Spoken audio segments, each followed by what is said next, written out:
एक बार फिर देवर्षि नारद के मन में यह अभिमान पैदा हो गया कि वे ही भगवान विष्णु के सबसे बड़े भक्त हैं। वे सोचने लगे, मैं रात दिन भगवान विष्णु का गुणगान करता हूँ, फिर इस संसार में मुझसे बड़ा भक्त और कौन हो सकता है। किंतु पता नहीं श्रीहरि मुझे ऐसा समझते हैं या नहीं। यह विचार कर नारद भगवान विष्णु के पास क्षीरसागर में पहुँचे और उन्हें प्रणाम किया। विष्णु जी बोले, आओ नारद, कहो कैसे आना हुआ। नारद बोले, भगवान मैं आपसे एक बात पूछने आया हूँ। भगवान विष्णु बोले, मैं तुम्हारे मन की बात जानता हूँ नारद, फिर भी तुम्हारे मुंह से सुनना चाहता हूँ। नारद ने कहा, हे देव, मैं जीवन भर आपका गुणगान करता रहा हूँ, पल पल हर क्षण मुझे बस आपका ही ध्यान रहता है। आप मुझे यह बताइए कि क्या मुझसे भी बड़ा आपका कोई अन्य भक्त है संसार में। भगवान विष्णु समझ तो पहले ही गए थे कि नारद को अपनी भक्ति पर अभिमान पैदा हो गया है, किंतु अपने मन की बात छुपाकर वे बोले, नारद, इस प्रश्न के लिए तो तुम्हें मेरे साथ मृत्यु लोक चलना पड़ेगा। नारद बोले, ठीक है भगवान, मैं मृत्युलोक चलने के लिए तैयार हूँ। भगवान विष्णु नारद को लेकर मृत्युलोक चल पड़े। धरती पर पहुंचकर दोनों ने किसान का भेष धारण किया और एक गांव के किनारे बनी एक झोपड़ी की ओर चल पड़े। विष्णु बोले, नारद, मेरा एक बहुत बड़ा भक्त यहाँ इस कुटिया में रहता है। आश्चर्य है, क्या मुझसे बढ़कर भी किसी की भक्ति हो सकती है। नारद के मुख से निकला, क्या वह भी मेरी तरह आपका ध्यान लगाए रहता है। आओ स्वयं ही जान लोगे, विष्णु ने कहा और उस कुटिया की ओर बढ़ गए। किसान उस समय कुटिया के बाहर अपनी गाय को बांध रहा था। उसके मुख से हरि हरि गोविंद का स्वर निकल रहा था। किसान भेषधारी विष्णु ने उसके निकट जाकर नारायण नारायण कहा तो किसान ने विनीत स्वर में पूछा, आप कहाँ से आए हैं, मेरे लिए कोई सेवा हो तो निसंकोच बताइए। किसान वेशधारी भगवान विष्णु ने कहा, हम नगर जा रहे हैं, पर अंधेरा घिरने लगा है, वन में जंगली पशुओं का डर है, इसलिए रात भर आश्रय चाहते हैं। किसान ने प्रसन्न भाव से कहा, मेरी कुटिया में आपका स्वागत है।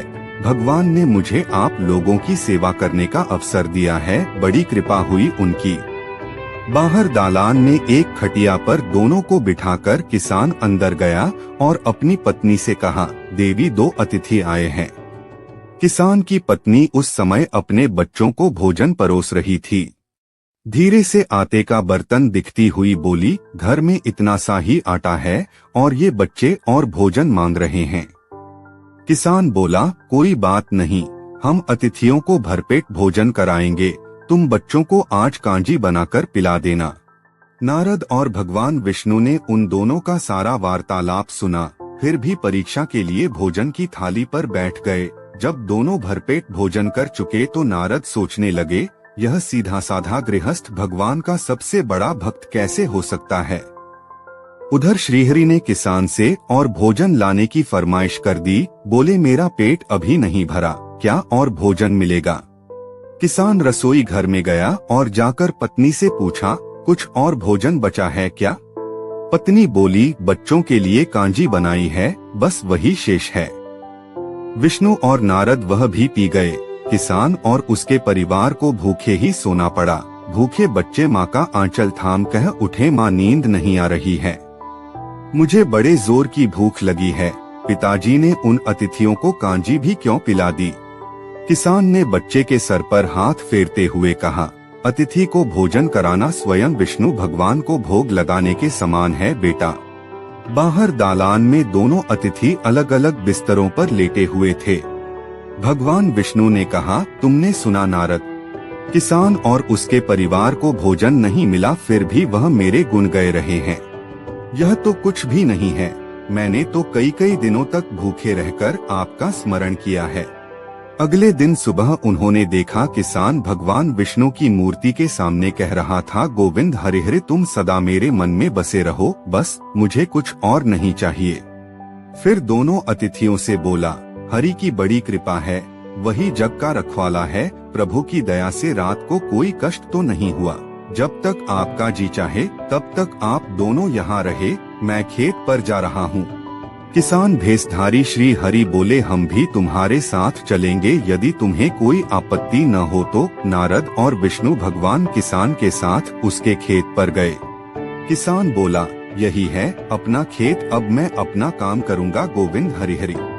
नारद बोले, तुम तो सत्पुरुष हो, भगवान के बड़े भक्त हो, हर घड़ी उनका नाम लेते रहते हो। किसान बोला, अरे कहाँ, काम से जब भी थोड़ा बहुत समय मिलता है तभी उनका नाम लेता हूँ।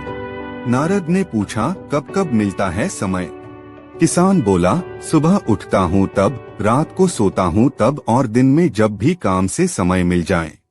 ओह समझा, नारद के मुख से निकला। दोनों जब किसान से विदा लेकर चले तो नारद ने व्यंग्यात्मक स्वर में कहा, आपने सुना भगवान, वह सुबह शाम 2 बार ही आपका स्मरण करता है, जबकि मैं हर समय ध्यान करता हूँ, फिर भी आप उसे महान भक्त बताते हैं। नारद की बात सुनकर श्रीहरि चुप रहे, किंतु मन ही मन उन्होंने कहा, कारण भी जान जाओगे नारद। विष्णु ने एक कलश को तेल से लबालब भरकर नारद को दे दिया और बोले, नारद इसे अपने सिर पर रखकर बिना हाथ लगाए सामने वाली पहाड़ी तक ले चलो। ध्यान रहे इस कलश में रखे तेल की एक बूंद भी जमीन पर गिरने न पाए। नारद बोले, यह कार्य सहज तो नहीं है।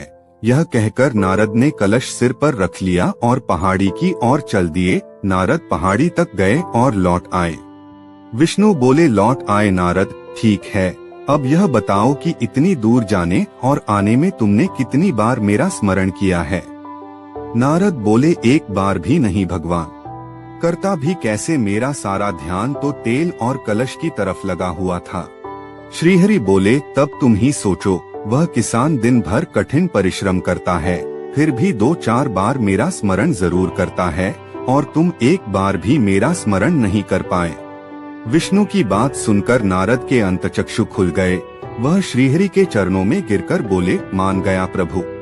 जो संसार के झंझटों में रहकर भी आपका स्मरण करते हैं, वे ही सबसे बड़े भक्त हैं।